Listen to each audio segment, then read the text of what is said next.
Good afternoon, morning, evening or night, ladies and gentlemen. And welcome to the next rendition of Quirky Dude to my right says things about vehicles. From a movie. From a movie or maybe even something else. Like, I don't know, an album, a car sound. What's a car album? Well, the XXXTentacion album has the BMW i3 noise. True. Yeah. So I guess we can do a review of that album. But let's be real for a minute. I'm Jamie. We're going to talk about, or specifically, James, to my immediate right, is going to talk about Mad Max in excruciating detail. Yeah, take it away. Well, there's Alex over there as well before. Hi, I know nothing about cars. But you do Don't know worry, neither do I. something about Mad Max.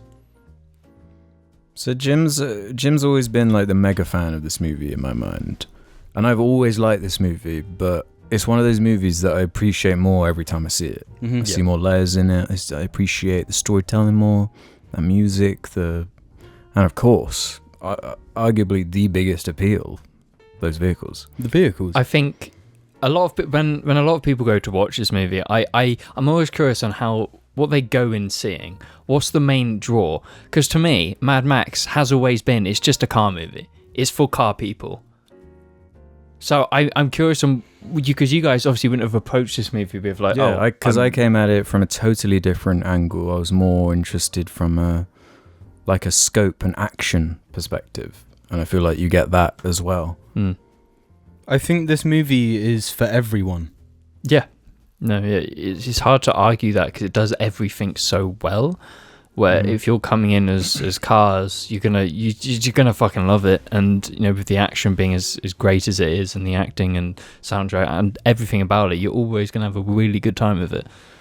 What stands out to you, the first thing in your head when you think of Fury Road and the cars and that side of it? What image is in your head? What car is in your head specifically? What vehicle? Well, but it being a Mad Max, you instantly think of the Interceptor, the V8 Interceptor, the iconic Mad Max car that everyone knows. You know, when I was young, this was like, I was probably like 10. Because I lived in that family, it was just like, my dad was like, you've got to watch this movie. And he'd put on Mad Max, but he'd only put on the car scenes.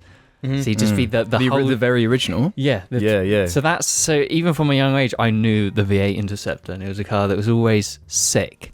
But this movie, it's got no relation to that car at all. You know, It sprinkles it in. I think for nostalgia, it makes you think like it's like carrying the name through the car.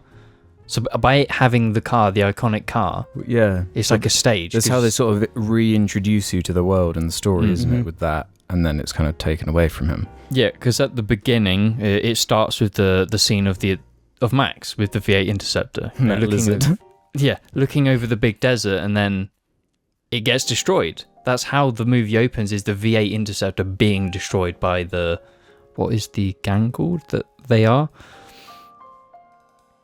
The Naughties? The Half-Life War Boys. I don't know. Just the War Boys, and I think that's a good way because it's kind of destroying the old movies. It's creating a new image. Symbolic, yeah, a new image for itself, and it, you know, seeing the car later on, it's a completely different car. It's making that change to a new movie in a new direction for the series. And then it gets destroyed again. It gets destroyed twice, yeah, which is a shame because the V8 Interceptor it's the coolest movie car. DeLorean, cool. The V8 Interceptor, yeah, it's about as good as they get. Yeah, you can't get better than the V8 Interceptor. Yeah, it's true. Come. Well, what about that, like, tank car? I'd say that's a bit better in my mind. Because to me, that's the vehicle from this movie. It's that fucking tank car thing. What is that? So we should probably give some context with, you know, how this movie progresses, okay? So I'm sure everyone's seen Mad Max and they do know the genuine story of, you know, Furiosa's taking how shall I refer to him? Immortan Joe's women. She's stealing his women and escaping. So there's the whole set piece of the truck that, you know, is used to carry gasoline. Guzzolene. And they're escaping, and it's there where the war party starts, and you get to see all of the unbelievably fucking sick cars. Well, it feeds into the world building too, because in that scene where Furiosa takes the Guzzolene truck the way it shouldn't go or whatever, and it attracts the attention of the rivals. A rival gang where, their whole vehicle design is spikes. So every car has, these chainsaw blades and spikes. And I love the way that within this world they've made the styles of the vehicles different for each faction. Because even within Immortan Joe's, I don't even know if it's that is it, yeah. Between his warband, you've got the accountant and then the bullet guy. And they're different sects of different car design as well within that embodies the Immortan Joe's vehicle design. So you can tell the slow differences in the vehicles, like you said, the tank car, which is, I think it's an old American muscle car that is mounted on fucking tank tracks, really high fully up. Working as well. Yeah, fully fucking working. And I think you could watch this movie and only look at this car stuff and have a fucking incredible time.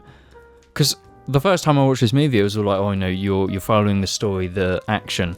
But every time I'm just I'm looking at cars. I'm just looking at what cars are in shot. Because I don't think it comes across how obscene the amount of cars they have. There's 40, 50, 60 cars, all designed differently. They all have their own character and they're all in the background for maybe one shot.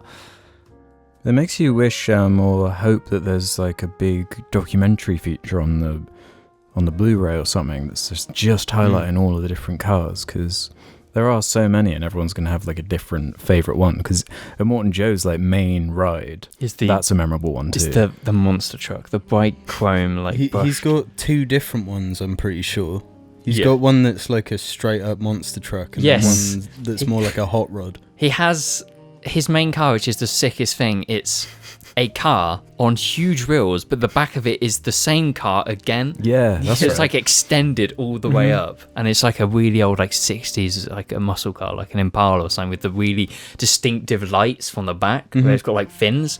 It's the sickest. The design of the vehicles and the cars and everything also feeds into the story too, and just the action side, where somehow you always know the different sides fighting in a fight. You know who is who. It doesn't get lost in the action because it has such recognizable character, like the War Boys, that they're white. They're so recognizable. They're all shaved. They all look a certain way. Then those guys in those spiky cars or whatever, totally different get up, different vehicles, and they're able to just tell a story really well without loads of exposition. Yeah, I love that. All of the action scenes, they're all designed. They're not just an action scene that's designed. They're designed around to work with the cars. When it's to the later part of the movie, they're being chased by the war band, and they've got the cars with the poles. That is such an interesting set piece, because they're using things that would make sense in that fucking world to counterattack this huge, basically tank of a truck. This armored tank with fucking 2 engines, fucking snowplow. It's the way they design it so that every action makes sense within the vehicle world is so interesting. There's so much to look at how they do it.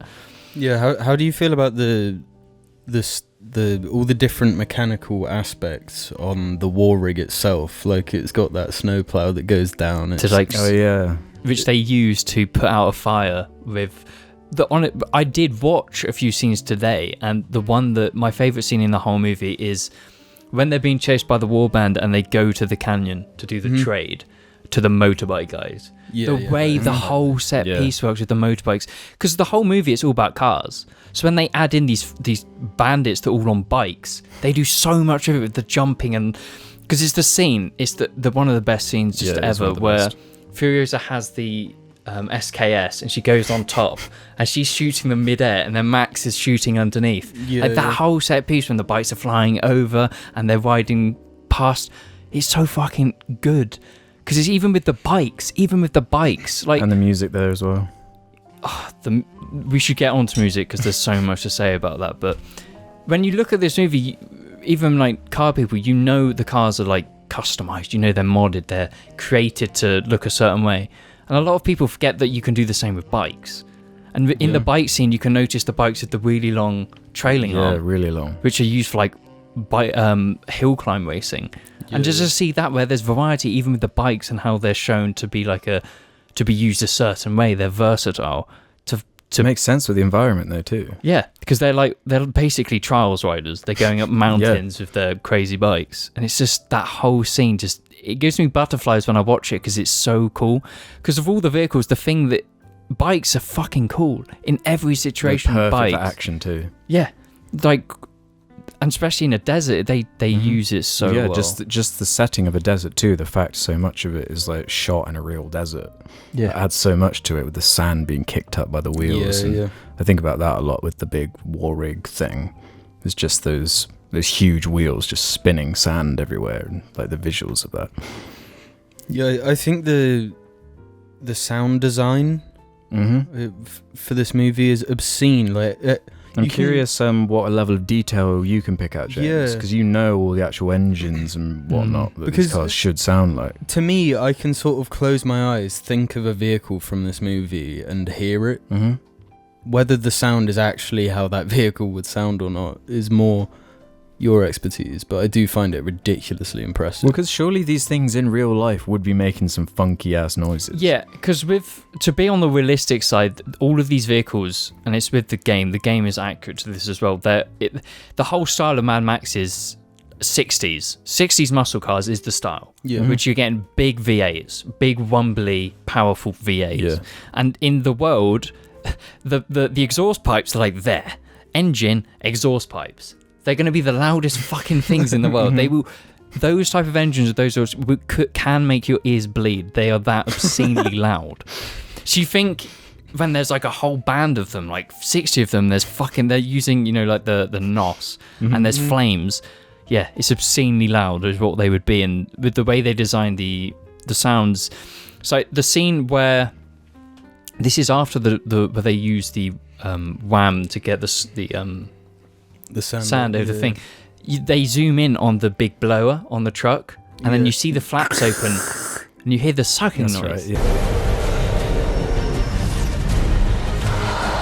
yeah. And obviously, you've been in my car. You know that cars make that sucking noise, and that's because it's a huge supercharger, and it's a noise that's probably like on the screen for a second less than that, but it's accurate. That is the sound of force induction, and that's completely accurate. It's also such a good moment. For whatever reason, not for like, pacing too. Yeah, I'm not a car person, but in that moment, it is like it works. A breath. Yeah, a breath. No, the action pacing is perfect. You said earlier about that action scene with those like scout stick things or whatever that are like swinging. That's my personal favorite, like single moment or shot of action. Is the way that like crescendos to that point with the music and it just ramps up the whole movie. Just it does so much more constantly, but it's so fresh in what it does. The action's always fresh in how they use everything. Another specific car detail that I'd never really thought about before was just how they've got this like shrine of steering wheels at the beginning, and it's like part of the ritual of like you like choose your steering wheel and then go out to and their prayer. Yeah, it's like religious. V8. V8. The V8. They're praying to the god. It is sick. Such a cool idea. Their whole religion is the engine. That's sick. That's so fucking cool. And it's like the details of it though. Because it's all of the parts that are made up to like the icons of Immortal Joe's thing with the skull, and they're all parts related to cars. They're all spanners and brake discs and various things that they've used to make this coal. It's not just the cars that they put the detail into, it's everything else. Yeah, everything has equal attention. Yeah, and that's obscene. And especially with that scene, it's all of the sounds, they are so good. Like when Nux is trying to chase the wall through the sandstorm and he floors it with the NOS and you can hear the V8, it sounds as it should. Because it's like, to compare, we've seen some of the Fast and Furious movies, and it's like you don't have that same noise, but the noise in Mad Max is so accurate and it works. Well, ironically, comparing it to Fast and Furious, which is like a cartoon that you never really get involved with. Mm. There is a cartooniness to the movie, but it does feel like really grounded. Yeah. Because it's real. Everything that's done is you can do, you know? Like, you can make these cars. Yeah. You can... I'm intrigued, though. Do any of the unrealistic aspects annoy you a bit? Specifically, I remember watching this movie with you, not recently, but ages ago. We did what... Because we were just going to watch it for an enjoyment, because we liked the movie. Well, I mean, I used to watch this movie every other month. I've done like it as was well. my own religion. So we were just going to watch it, and then it was just like, oh, fuck. The specific moment when Max is attached to the front of this car, and they, like, turn around, and they're reversing faster than all the other vehicles. Like, it's totally fictional at that point. The vehicle is just like... Well, that's what works about the mad part of the aesthetic. Yeah. Everything's insane. I think that scene... It's hard to say this, because they're not trying to make it look fast. Because you can tell the Warwig's not actually going really fast. They're not using camera angles where it's emphasizing speed. So when he slides around and rams it into reverse, you can tell they're not going fast. So that they did reverse that car at the max speed. It isn't as fast as the pacing towards that point would have had you assume. But it's not false. But like, electric cars can go backwards as fast as they can forwards, you know. But they do limit that manufacturers. Can you imagine how boring Mad Max would be if they were all electric Yeah, it'd be cars? so quiet. No, but that would be funny if one of the, like, sects, like the bad guys of the next movie. Yeah, solar. Yeah, they're like the solar solar powered set. electric cars. Yeah. You can't hear them coming.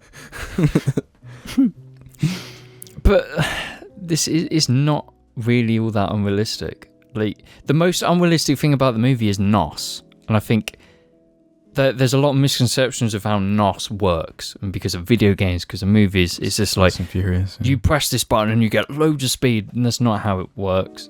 But it makes sense in the world when you use it and you get these huge flames. It's a performance, it's theatre, you know. You need that bravado in the world. So I'm not going to like complain and be like, that's unrealistic, because that's not how NOS works. But like, why would I care? It makes the movie better by having it. Yeah, being there's that whole unrealistic. scene towards the end where they're like spitting it and racing into the cars. So you know that works. So Yeah, I what really they like have is they have NOS, which they inject with like a button, and then at that scene they're spitting fuel into the blower, which is adding more fuel into the engine. So is that like an actual thing you can do, and it would actually give you more speed? Or does it just look cool? You can't, like, on my car, okay? So the cars in this all supercharged. My car's turbo. It's a different way to make power.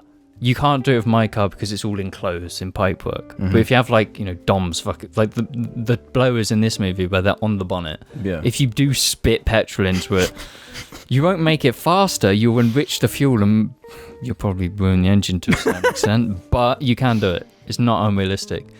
But I think... What would it do, though? You're just injecting loads of fuel into your engine, and it's unrealistic to do now in our world. But in that world, it's like it's the 60s. It's like the post-apocalypse. So the cars aren't obviously like with computers. They're just like mechanical cars. So it probably would be fine in that situation. So it works. It's not false. It's if you want to spit car fuel into your turbo or supercharger, go ahead. It won't end well, but you can do it. But it's a nice detail. Because they're trying to outrun. So adding fuel, that's what you do. If you want to go faster and make yourself more powerful. It just seems like it makes sense when you're watching it. Yeah, because when they talk about the power of the rig, they don't talk about like speed. They're talking about power. How much power the engine makes. So like they turn this engine off because it's going to overheat, which is like a really nice detail. So this engine's overheating. We need to turn it off. Yeah, they're so constantly talking about... engine stuff. Yeah. Yeah. And if you do this too much, you'll blow the engine and... all of this stuff, and you don't notice those things if you're not looking for it, you know? Yeah, it just feels so natural. And it's a world where like everyone just knows about vehicles. Everyone understands how a vehicle works. Like guns. Even they all know guns as well. Yeah. And it's just the way in it, you never question it because what they're saying is correct, you know? Well, yeah. The only unrealistic thing in the movie is at the end, which is just, again, it's just bravado, it's fine, is when he pulls off the blower. It looks sick when he's pulling off the flies going over it. You can't do that. That's ridiculous, but who cares, you know? It looks cool, so therefore, fine, you know? Because I think when... it's not the only unrealistic thing. It's kind of unrealistic. The whole thing is unrealistic. Yeah, exactly. Yeah. But, like, that's, like, obviously just a movie thing. And it's like, you see, like, these car people talk about movies and they nitpick these tiny details, but they don't realise it's a movie. Because what car people want to watch isn't what anyone else wants to watch. Like, a movie directed by me would be terrible. Because I'm a car guy and I'm going to view it from that point. But you can tell George Miller, I think him or someone like the art director or someone who's at the top of that movie development knew cars. They knew what was going on. But he's a storyteller and clearly a big car guy too. Yeah. You can tell it even with the originals, with the way the camera shots of the V8 Interceptor. You knew that it was just like, they're trying to get cars, people involved. Well, yeah, I said to Jim that I felt like Fury Road is probably how he always saw it in his head, and it wasn't until Fury Road where he was able to actually get that vision on screen just because of the technology. Because that original Mad Max is pretty old now. Yeah, I'd argue the first one is just kind of not very good. It's got some okay car bits, but aside from that, I don't really remember too much. Yeah.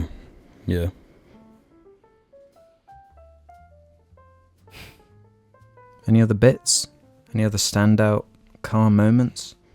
Do you like the whole the Furiosa's like built in this like key system almost where you've got like a sequence to make the rig start, to like activate the rig. Yeah, it's got a kill switch. Yeah, no, that's really, really interesting because you know that obviously Furiosa's characters put time into planning this whole escape. You know, she's planned it, and they have that with the kill switches and the knife in the gear stick. Talking about the vehicle design, the knife in the gear stick is so interesting because they're using just a normal thing to be like a weapon that comes into play later in the movie.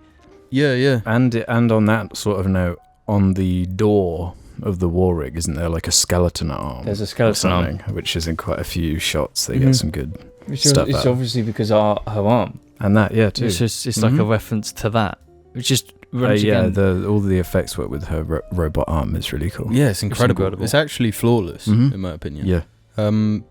I think also the amount of weapons they just have stored in different places. That's a nice scene because it's like comedic. Yeah. But at the same time, it tells a story about Max. Max knows where all of them are because he's a lone wanderer. He's been in the waste for hundreds of years. Like reasonably paranoid. Yeah. So it's like that. Though it's telling a story of the wig again. It's like, you know, this is an armed beast. There's weapons everywhere. Even in the gear fucking knob. You told me before, just get a knife in your gear knob. It's the sickest thing. Yeah, that whole rig is like a really cool like hub for the whole sort of story to be based around. And one of the things I'd never noticed before is in the wig at the back where all the other characters are, they have Immortan Joe's logo, thousands of them on the roof. Yeah. Which I was just like, welded in. Yeah, that's such obscene attention to detail. Because it's not like they didn't just buy loads of cars from scrapyards and just make them look a bit edgy and rustic. They built all of them to an obscene level, even if they're not in the scenes. And that's silly, and I love that. Because it's like, I know, when I was watching it, I was looking at the cars like, do I know this car? And there's Porsches in the background, there's Nissan 280Zs, there's loads of American muscle cars, and then there's the Hot Wad, Nux's Hot Wad, which is fucking sick. It's the coolest fucking car in the world. I love it. I want one of these cars. Forever, it's just like, you want a car for a movie? You want a Mad Max car. A proper Mad Max car. Yeah, for sure. Yeah. And that's cool. And that's the sickest thing. Yeah, it's fulfilling on the premise and just like with absolute perfection. You know? Yeah. It's action perfection. One of the other things which I think is really tied to the Mad Max world is a tiny detail is when they want to make the blower on, they pull that little lever, the little box of the red button, and they pull it up, and it completely unrealistic, can't do it. Why not? Because that's not how superchargers work, but there is one supercharger in the world which is active, which you can activate off the Mad Max button. And it's off a minivan. So it is based in some Yeah. reality. But just not the reality of the Mad Max world. Yeah. But it still will. You can do that. It just won't be as interesting because it doesn't look the same, you know. Mm-hmm. But once again, it just looks cool. So who gives? I want a fucking supercharger that I can pull on with a button. Yeah. Even if it doesn't work, it's still sick. So if my favourite's the tank one, what are your guys' favourite vehicles if we want to round off? I want to hear James's first. See, it's difficult because I also like the I guess it's the accountant, the bullet farmer. If he has like the limo, the huge limo, that's like that's. It would be useful to get up some pictures actually. Do you mean like the man-eater? Yes. With the light on it. No, because that's the tank car. Yeah, that's the tank. Mad Max Fury Road. Because there's just too much to actually like, yeah, Immortan Joe's. Fucking. That's not even his coolest one. No, but I will put these on screen so you know what we're talking about. That's his actual fucking coolest one, where it's the two cars joined together with a huge monster truck wheel at the back. That's incredible. I love that. There it is. They have the bullet farmer. That one really stands out to me. It's so funny. It's so cool. Yeah. Because they got it working. It's just so funny. They've just combined a car with a tank. That is just... It's so fucking silly, but it's so fucking cool. It's the fact they got it working in real life too. Yeah. It's not like a CG car tank. No. It's like straight up. No, just like real. all of the vehicles have been made. They all actually drive because they're all driving. Yeah, I think this movie would be significantly worse if... They didn't put as much effort into the cars. Yeah. Yeah. Because it is Without a mad. doubt. Yeah. It's that core to the movie, yeah. Yeah, no, straight up. See, the whole obviously one of the biggest things we haven't talked about is the guitar vehicle. Mm-hmm. Yeah, I was going to bring that Yeah, up. I was thinking of it too, but I couldn't even think of how you describe it. Like, so the warband has like an old era, like, you know, Redcoat era band, a marching band that is a truck with loads of speakers, drums, and a guitar, and you can hear it throughout the movie, and in the distance you just hear the coming along, and it's like such a cool idea. That vehicle is so fucking cool because they got the 3 sets of descending drummers that boom boom, Yeah, and then they got the speakers and the main guy at the front. But it's just the way they designed that vehicle because it's made with ductwork. The drums have been echoed through ductwork to the speakers. Like, that's not a car thing, that's just ductwork, that's air conditioning. And they've used that to make, but it looks so white. Because obviously when you're like a crazy war band, you're going to have a marching fucking theme. Yeah. And that whole vehicle adds so much to all of the scenes, all of the chase scenes, it's always there. And then obviously they fucking fight on it as well. Well, yeah, it also helps with like the audio and that diegetic way the music's going in and out of the actual scene. Yeah. But like that means so much to the movie that it's hard to like discredit it. It's probably a good choice, actually. It's fucking crazy what they've done. It's like you look at pictures and you notice vehicles you might not have seen, you know, in the movie. Well, it's a whole fleet, so like. Yeah. And it's hard to say which vehicle I like because I think it would be that. What is it? That's the first car in the warband really at the front. It's an old hot rod. I don't know what hot rod because my knowledge on a muscle car is not good, but it has a machine gun on the top with the guy standing on it. 2 engines in a row at the front, and it just looks like the sickest fucking thing in the world. I think that would be my Mad Max vehicle of choice. Like, yeah, it's in that scene. Oh yeah, Yeah, that one does look really good actually. Yeah, it's better. Yeah, that car, although it's got a cars thing on it, you know, that's that car. It'll be on screen, but yeah, that's the car that I think is the best. So I just had an idea of something we could do for these videos or whatever. Maybe we should contrast with whatever the previous one was, as far as car movies go.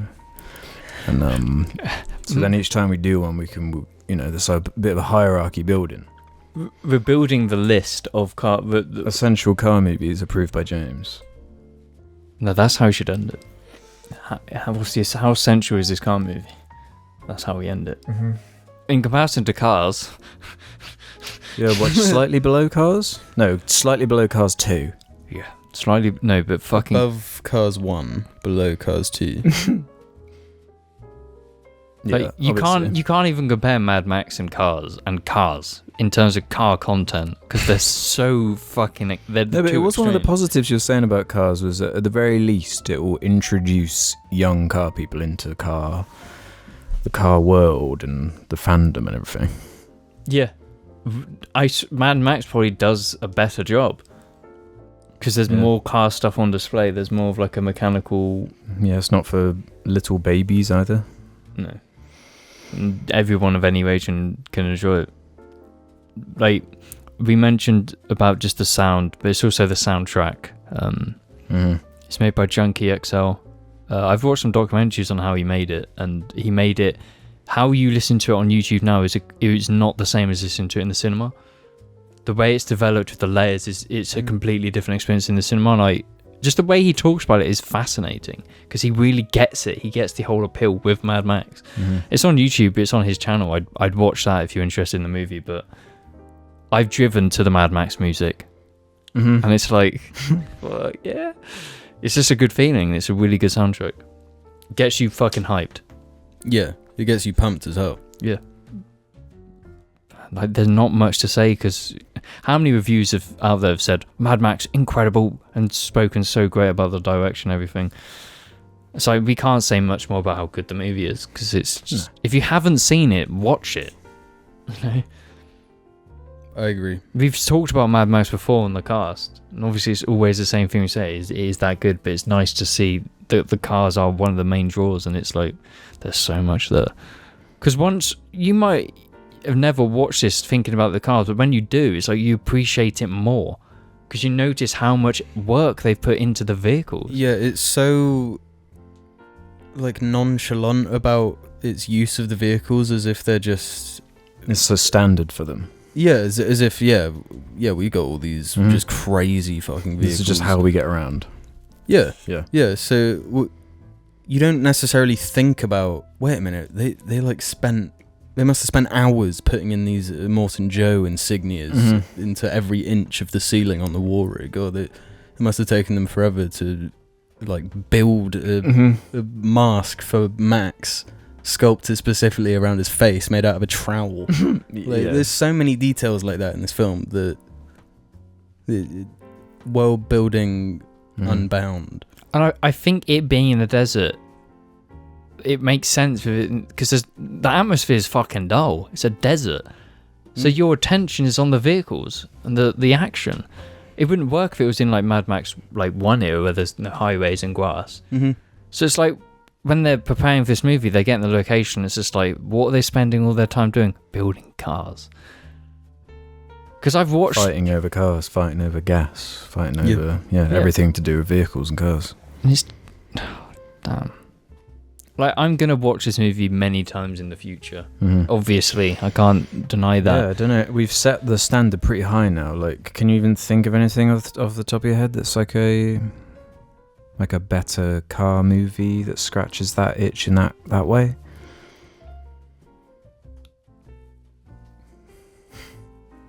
Fast and Furious 2. The gay one. As a car movie goes, because this is a car movie. People will argue it's a car movie. Let's just get that straight. There's not a better car movie at all. This is that good in terms of everything. It's so good. And what even comes close in terms of this kind of thing? Fast 5. Road Warrior.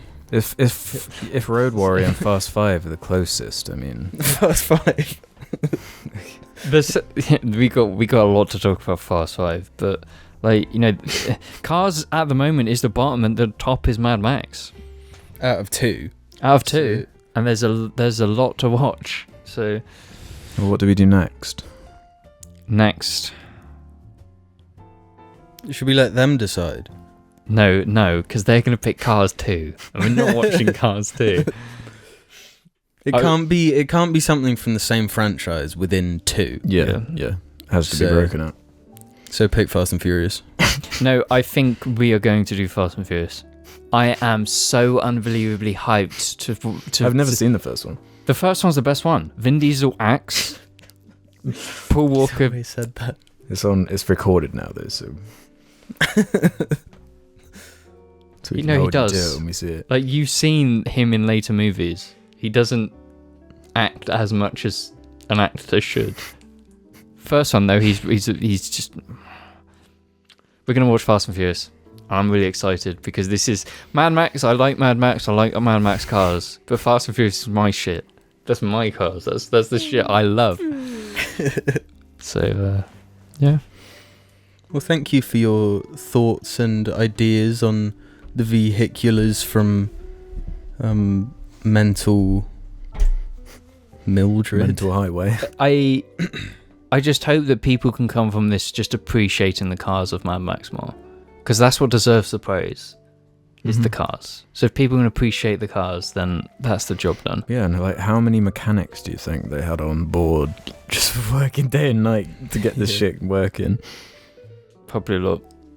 There is I think it might have been included on the Blu-ray, but there is a like a 20-minute video about the cars on the YouTube that you can watch from, I think, one of the directors for it, like art director or something, or like a technical lead or something. But where they go through some of the vehicles, not all of them, but some of the main ones. They go through all the little things they did to make it all work.